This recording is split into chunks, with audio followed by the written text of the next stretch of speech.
Halo semuanya, perkenalkan nama aku Septi Wulandari dengan NIM 0507602222 akan mengerjakan tugas 3 pemrograman berbasis web dengan soal sebagai berikut. Untuk soalnya bisa lihat di sini.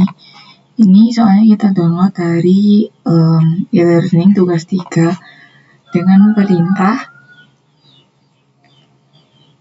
kita diminta untuk membuat sebuah aplikasi website sederhana untuk pemesanan bahan ajar di universitas terbuka. Pada tugas praktik kedua ini, mahasiswa berfokus pada membuat aplikasi website berbasis Vue.js sebagai framework yang digunakan sepanjang pengerjaan tugas praktik 3, sehingga data-data yang dibutuhkan tidak dibaca melalui database, tetapi melalui JSON file sebagai dummy data yang akan dilampirkan bersama dengan tugas praktik ini, yaitu ini untuk dummy datanya. Kemudian pada tugas praktikum 2, kita sudah membuat beberapa fitur pada sistem bahan ajar universitas terbuka yang masih sederhana. Sekarang kita bertugas untuk memfaktor halaman web yang sudah dibuat menjadi custom elemen dan bentuk view komponen dan template.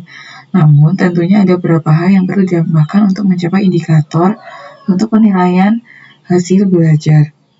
Untuk strukturnya seperti di bawah ini. Dengan catatan, nama file untuk nama komponen menggunakan gaya kebab.js untuk naming convention style yang digunakan dalam tugas ini. Contohnya seperti di bawah ini.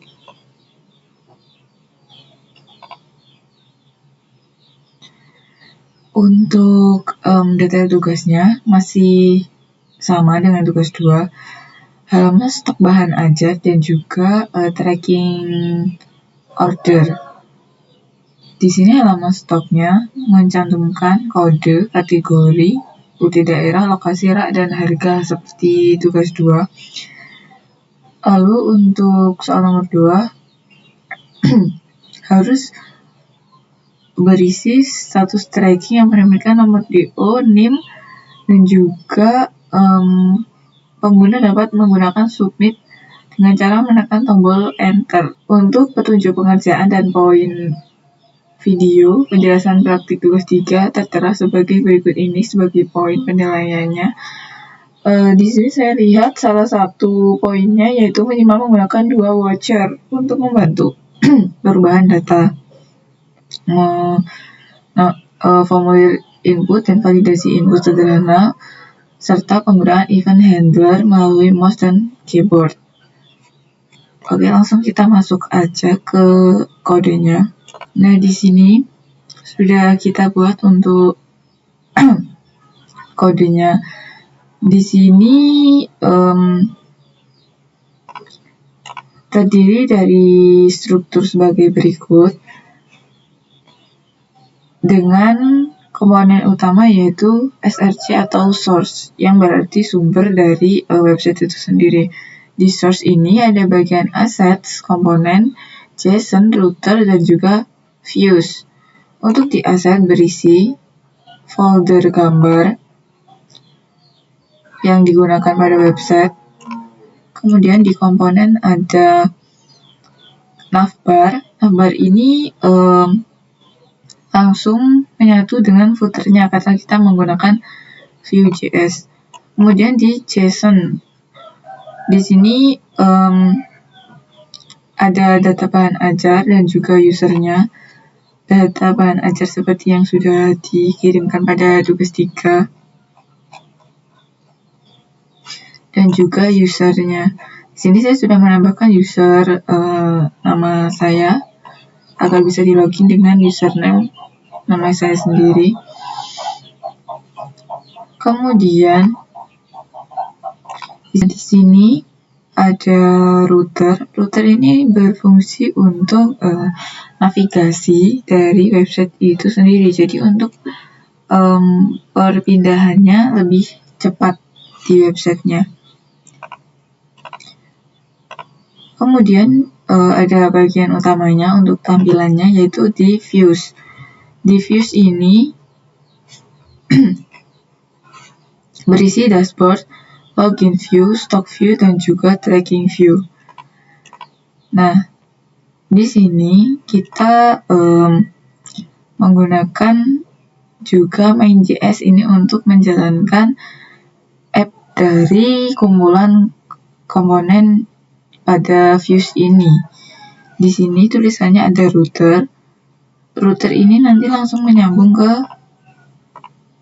router index sebelah sini yang berisi bagian untuk memanggil dashboard ke Vue-nya.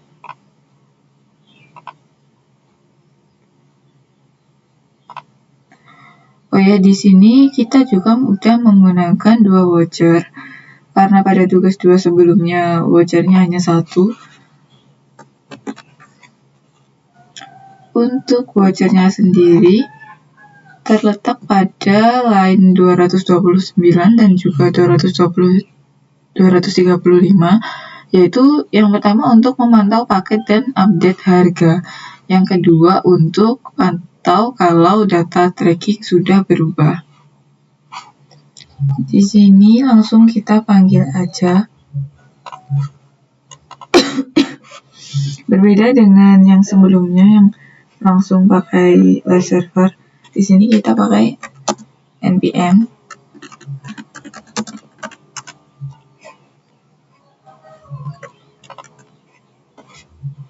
Di sini sudah terbuka. Kita bisa juga menggunakan external browser.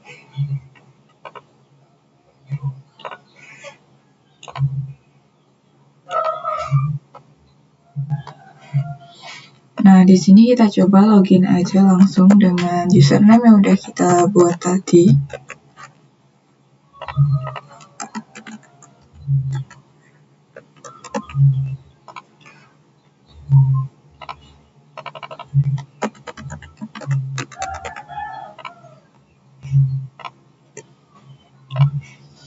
Nah, di sini ada tampilannya. Selamat pagi yang menyesuaikan dengan jam lokal kita untuk login. Kemudian di sini ada informasi bahan ajar dan juga tracking pengiriman. Pada informasi bahan ajar ini ada pengurutannya, judul, jumlah, dan harga seperti pada tugas 2. Lalu di filter ada filter berdasarkan UPBJJ. Nah, kemudian pada kategori ada kategori matkul wajib dan juga semua kategori. Kita langsung coba aja untuk menambahkan stok bahan ajar. Kita pakai kodenya misalnya seperti ini. Kita masukkan kodenya misalnya seperti ini. Judulnya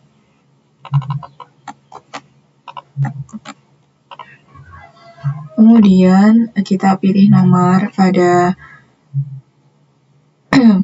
pilihannya, yaitu matkul pilihan. UPBJJ-nya kita pilih untuk Kota Malang.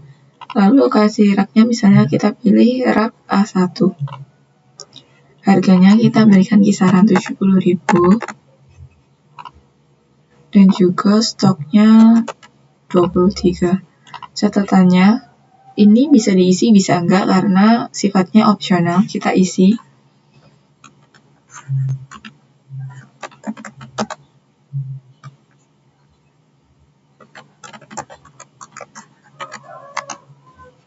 Udah ditambahkan, nanti langsung masuknya di sebelah sini.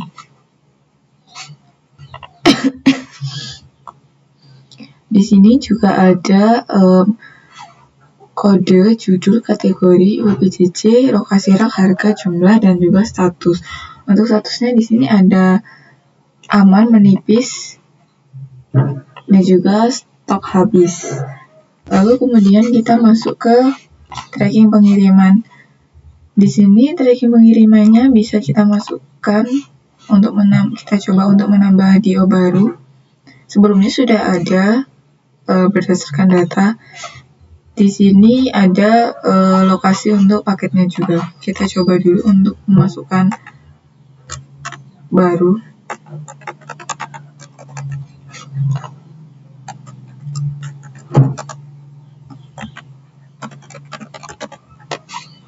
Ekspedisinya kita pilih Express, paketnya kita pilih IPA dasar. Nanti langsung muncul untuk hasil harganya. Kita tambahkan. Nah, seperti ini. Nanti untuk detailnya, data DO dibuat dan menunggu pengiriman. Ada tanggal dan juga jamnya Jadi kurang lebih hampir sama dengan tugas 2 ya. Cuma kita disuruh untuk memindah dari native JavaScript ke Vue.js. Untuk perbedaannya, kita bisa baca materi berikut ini. Untuk native JavaScript murni tanpa framework atau library tambahan. Kalau Vue.js untuk membangun antarmuka pengguna UI. Cara manipulasi DOM-nya juga berbeda. Untuk native JavaScript manual dan juga untuk Vue.js otomatis. Struktur kodenya, native JavaScript lebih cocok untuk proyek kecil, kalau Vue.js lebih struktur untuk proyek menengah hingga lebih besar. Kemudahan pengembangannya, native lebih rumit karena harus satu-satu, kalau Vue.js lebih mudah karena sudah lebih kompleks. Untuk selanjutnya bisa tertera di sini.